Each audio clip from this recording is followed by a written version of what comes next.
Hello, j'espère que tu vas bien en ce dimanche. Alors nous on a eu la tempête, la pluie, le vent, le machin, donc je vais faire ma chochotte, rester au chaud. Alors aujourd'hui j'avais envie de parler d'un sujet et bien évidemment au moment de faire ma vidéo, je reçois un commentaire sur la chaîne. D'ailleurs je voulais remercier toutes les personnes qui me font des retours et tout ça, ça m'aide beaucoup pour savoir si j'ai le ton juste et si je vibre comme il faut. Donc ça c'est cool. Et donc, je trouvais que sa question était vraiment intéressante parce que c'était surtout ce que je ressentais derrière la question, en fait. Donc, c'est une personne qui a vu une vidéo que j'avais faite il y a très très longtemps, qui était sur le thème de couper la parole.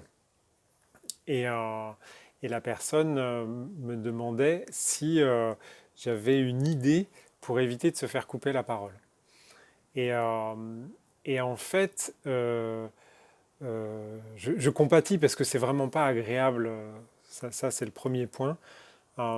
Après, ce que je trouve intéressant dans cette question-là, c'est le sujet qui est sous-jacent, qui est comment on fait pour éviter que ces choses-là nous arrivent en fait. La seule chose, c'est que si on se remet à la base, en tout cas dans mon système de croyance, on est des aimants, d'accord? On crée notre réalité et par conséquent, avec cette notion d'aimant, on va attirer ce qu'on est en fait.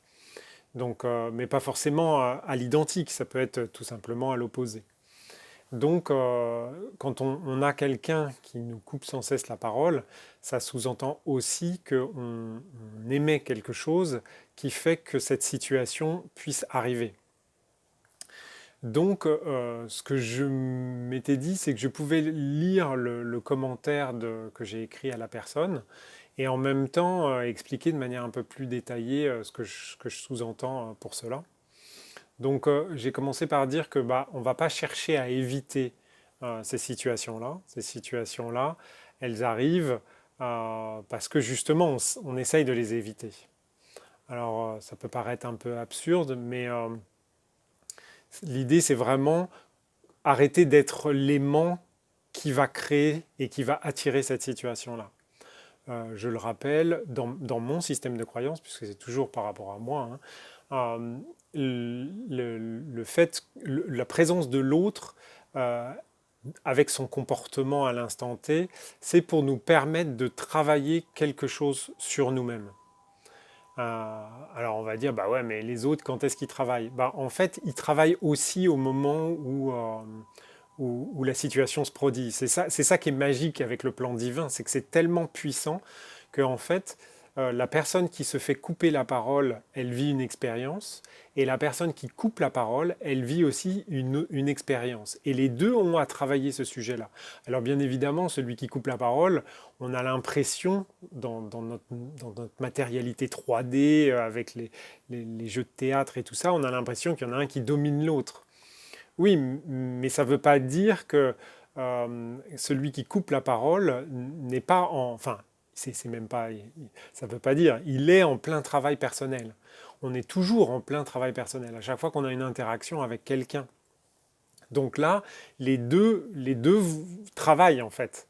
Ils s'en aperçoivent pas parce qu'ils le vivent et parce que c'est pas forcément agréable, mais c'est un travail sur soi-même. Il y a quelque chose à libérer. Cette situation-là, génère une émotion, une ou plusieurs hein, d'ailleurs.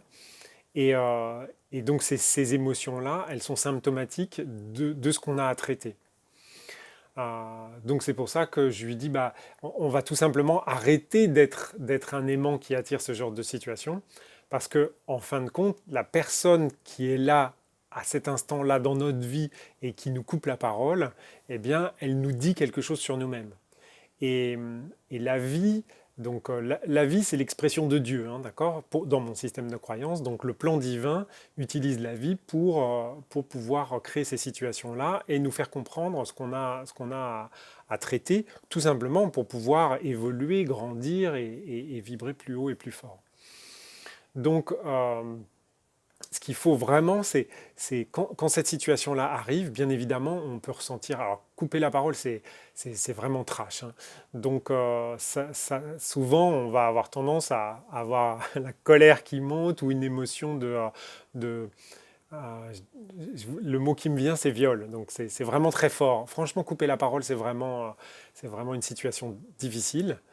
Euh, Quand on vit ces choses-là, vraiment, le meilleur moyen, c'est d'arriver à te stopper. C'est-à-dire ne pas vouloir stopper l'autre, parce que ça n'est pas possible. On ne maîtrise pas l'autre, d'accord? Mais au moins, on peut prendre du recul par rapport à soi-même.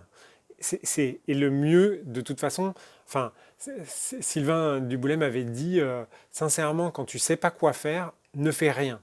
Parce que c'est le meilleur moyen de ne pas faire ce que tu ne veux pas faire.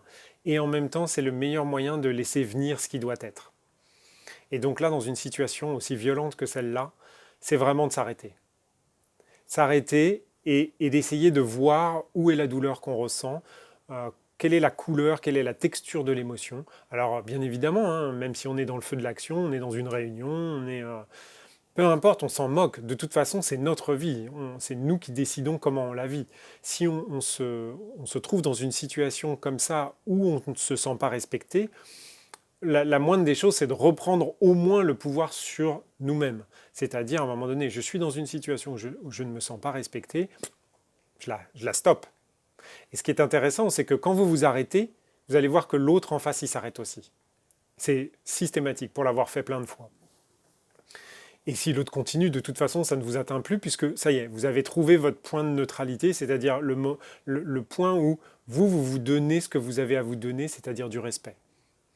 Parce que quand et c'est une autre chose que j'ai évoquée dans mon commentaire, c'est que euh, quand on se coupe la parole, quand on se fait couper la parole, c'est intéressant mon lapsus, hein, c'est qu'on se coupe la parole.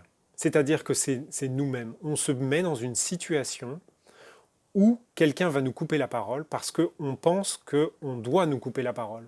Parce qu'on pense que, alors par exemple, ça peut être quand on ne se sent pas légitime, par exemple. On se dit, bah, pourvu que quelqu'un me coupe la parole, pourvu que quelqu'un m'arrête dans ce que je dis, parce que comme je ne me sens pas légitime, il faut que ça s'arrête en fait. Plutôt que de dire des choses où on ne se sent pas à l'aise avec. D'accord.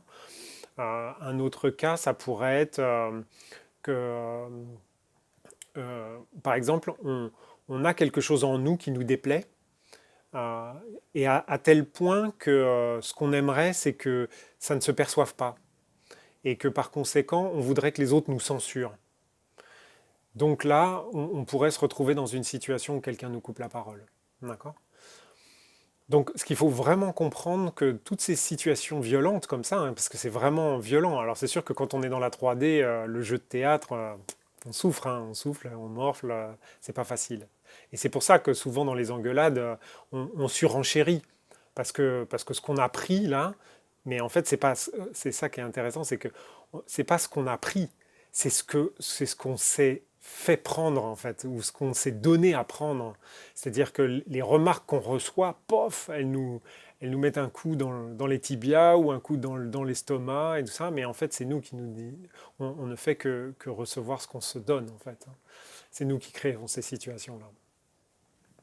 Et donc au fur et à mesure, quand on commence à traiter cette émotion-là, donc là je ne vais pas reparler du traitement des émotions, des choses comme ça, parce que c'est dans d'autres vidéos, mais vraiment, petit à petit, on va commencer à reprendre sa place, puisque c'est vraiment le thème en ce moment, hein. Franchement, les énergies sont là pour nous dire, voilà, ça y est, le reconfinement revient, d'accord, tout simplement parce que les gens doivent prendre leur place, d'accord. Donc, donc là, qu'est-ce que j'ai écrit d'autre, donc, voilà. De toute façon, voilà. De toute façon, je reviens à mon leitmotiv et je vais m'arrêter là. Mais c'est vraiment la lumière. On brille, d'accord. Donc tout ce que l'on vit de négatif, qui nous apparaît comme négatif, c'est simplement la vie qui dit ah, tu veux monter à un niveau plus haut, ok. Alors, mais il faut que pour monter là, t'as pas besoin de ce caillou-là. Donc il faut que tu l'enlèves de ton sac à dos. Et donc pour l'enlever de ton sac à dos, je vais te proposer une situation. Elle va pas être sympa, mais à un moment donné, c'est ce que tu as à traiter. Donc traite-la du mieux que tu peux, parce que de toute façon, si tu la traites pas, tu sais bien, bah, tu pourras pas monter la marche, et je l'inscrirai sur ta to-do list en disant bah, tu peux pas la traiter celle-là, alors on la traitera plus tard, et ça va revenir, et ça revient en permanence. D'accord? Donc, quand vous avez des conflits, par exemple au bureau ou dans votre travail ou dans votre association ou à l'école ou que sais-je, eh bien, en fait, ces conflits-là, ils reviennent systématiquement tant que vous n'avez pas traité le sujet qui vous incombe. On se moque de l'autre. L'autre n'est qu'un acteur dans votre pièce de théâtre, d'accord? N'oubliez pas le Truman Show, ou n'oublie pas, le Truman Show, c'est toi tu es Truman, et tous les autres autour, ça n'est que des acteurs, d'accord? J'espère que ça t'aidera. Je te souhaite un super dimanche en espérant qu'il soit plus ensoleillé que le mien et que tu puisses trouver eh bien, le moyen de te libérer de ce cycle, parce que de toute façon, c'est un cycle. La vie te représente dans ta... C'est à tout doux, en fait. Donc là, il n'y a pas le choix. Si on te coupe la parole, trouve le moyen. Et en fait, c'est triste à dire, enfin, c'est pas triste à dire, mais il n'y a, que toi qui sais ce que tu dois faire. Et si tu as un doute, si tu sais pas quoi faire et tout ça, c'est très simple. Le soir, quand tu te couches, tu dis, OK, je ne sais pas comment faire, je ne sais pas comment faire pour arrêter cette situation-là qui se répète en boucle. Le conflit au bureau, couper à l'école, couper la parole pardon, à l'école ou des choses comme ça. Eh bien, dans ce cas-là, c'est simple. Le soir, quand tu te couches, voilà, tu te demandes à toi-même. Tu dis, voilà, je ne sais pas le traiter de manière consciente, donc il faut que tu me trouves une solution inconsciente. Tu t'endors là-dessus et normalement, pendant la nuit, tu vas avoir un truc, ou quand la situation va se reproduire, tu vas voir que tu vas avoir un truc nouveau qui apparaît, une espèce d'idée de biais, et cette idée-là, bah, ça sera la bonne. Voilà. Je te souhaite plein de bonnes choses. N'oublie pas, tu es de la lumière, tu dois prendre ta place. C'est pas toujours évident. C'est pas toujours évident. Mais ça se fait. Tu es toujours debout. À demain.